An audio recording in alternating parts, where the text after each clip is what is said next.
balita nationwide. Ilang bahagi naman mga kabrigada ng Metro Manila binaha dahilan sa walang tigil na pag-ulan. Brigada Jigo Custodio, ibrigada mo! Brigada Live Report! Binaha ang ilang kalsada sa Metro Manila dahil sa walang tigil at malakas na buhos ng ulan ngayong Lunes. Gutter deep na baha ang naranasan sa Mandaluyong sa EDSA Shaw Boulevard Underpass.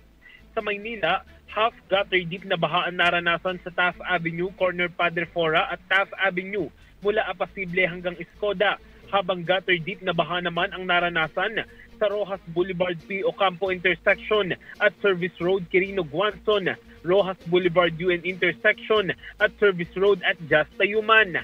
Half-star deep na baha naman ang naranasan sa Magallanes at Pasong Tamo sa Makati, EDSA Chino Rosas northbound, habang half-gutter deep ang baha sa southbound lane ng EDSA bago mag-Ayala.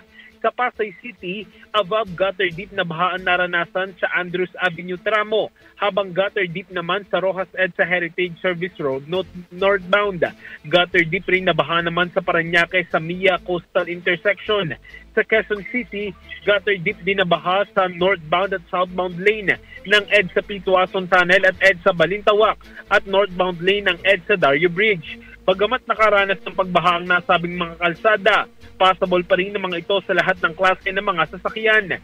Samantala, inanunsyo ni Transportation Secretary Vince Dizon na libre na ang biyahe sa LRT1, LRT2 at MRT3 simula ngayong tanghali. Ito'y sa gitna ng nararanasang sama ng panahon. Buong araw itong epektibo. Ayon pa kay Dizon, magde-deploy din ng DOTR ng mga trucks at buses, katuwang ang PCG at PPA para tulungan ang mga stranded na mananakay. In the heart of changing lives, ako si Brigada Jigo Custodio ng 105.1 Brigada News of Manila, the Music News Authority. Brigada Balita. Ang bahaging ito ay hatid sa atin ng Maxan Mangosteen Santon Coffee. Max Healthy, Max Sarap.